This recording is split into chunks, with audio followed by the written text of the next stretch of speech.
Hey family, and welcome to today's video. Today we're going to get right into it. We are going to talk about a time when, of course, it's the pandemic, and I feel like I say that in every upload, but guys, that's when my relationship took a nosedive.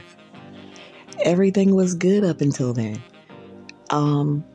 It just seemed like when people were quarantined together and stuck indoors a little more and was limited as to where you can go and what you can do, the devil got real busy. I wholeheartedly believe that.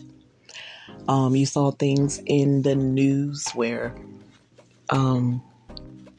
Child Protective Services had way more calls because parents were homeschooling the children and they had them all day, and these kids were like on 100 all day, and so there was much more abuse. There were people who couldn't take going through the pandemic that were taking their own lives. I mean, it was just a lot of bad things happening during such a chaotic and traumatic time. I remember I shared with you guys already that I filed for my ex to come into the country, and the first year was really, really rough because everything was on me 100% financially until he started receiving his work authorization, Social Security, and other important documents that he needed. He was so excited once he received his paperwork, especially the work authorization. He started looking for jobs, and I kept reminding him to keep in mind that I am the breadwinner for the family. Like, I am the one that's from this country and have been working full time, and I just told him to always be mindful, to not lock into a job that's going to compromise our schedules. We are had a household, we are a couple, and we must be on the same page. I always told him that, especially when it came to, like I said, work schedules, when it came to like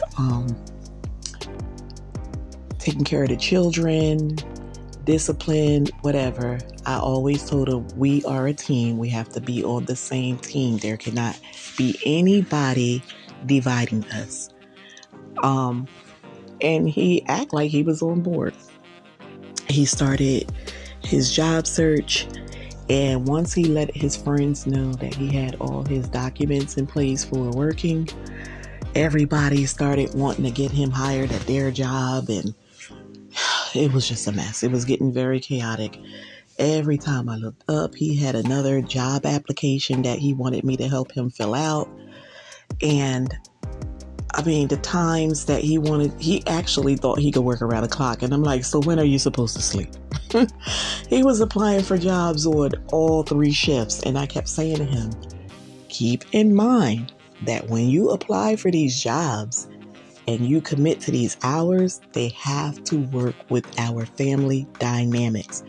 Guys, I told him this day in and day out. I pumped it in his head. But obviously, he was just saying yes in the moment, or he really was more dense than I thought.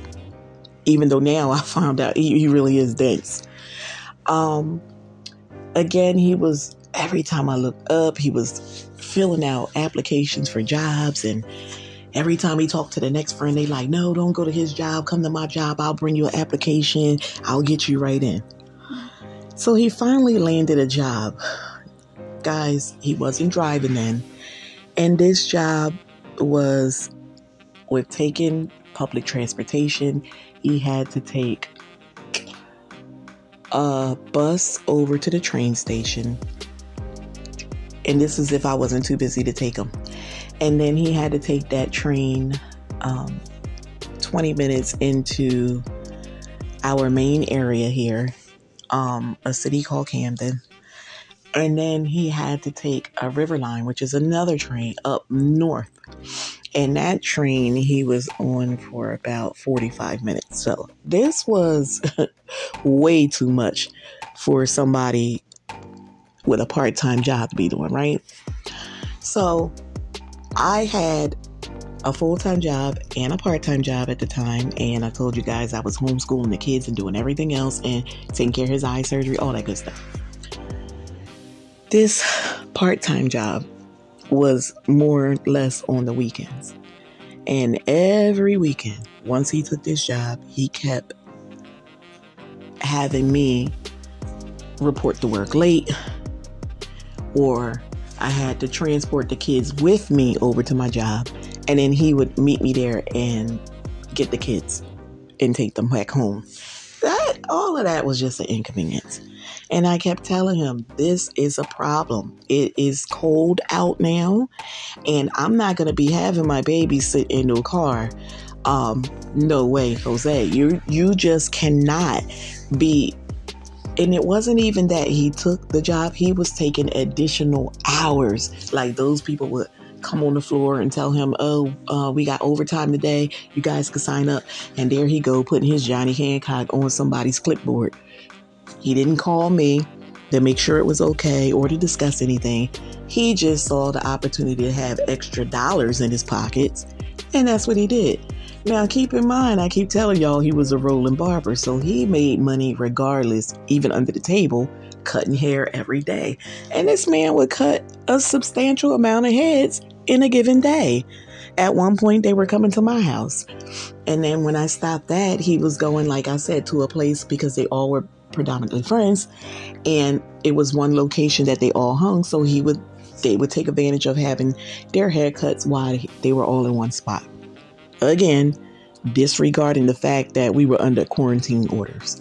And that was another problem. I kept explaining to him, even though you're not cutting the hair here at the home, you're still going in a place around a lot of people and you're cutting their hair, and then you come back into the home. I don't want to catch COVID. I only go outside, when it's necessary. So I need you to keep in mind that you can bring that mess back home to us. But guys, I went to work, and it was like 3 consecutive weeks in a row that when I went to my weekend job, it was his schedule conflicting with my schedule. And one day at my job, an incident occurred, and one of my coworkers realized that I had to bring the kids over to the job with me. And even though I didn't go inside the building, I was outside with my kids, this person decided they want to report that. And that became an issue with not my direct supervisor, but her supervisor. And so as a result of it, I ended up losing my part-time job. This man was so inconsiderate, and he shared this with these fools, my family members, and they came up with the fact that all concerned with is money. She don't care about anybody else. All she cares about is money. So this is something that they went and told my in-laws and his friends and his that, this is one of the things. I was using him, and I was indirectly abusive because all I concentrated on was money. Can you guys believe that? So once he realized that as a result of what he did, he had to take on more of the bills, he was very, very apologetic. If you knew better, you do better.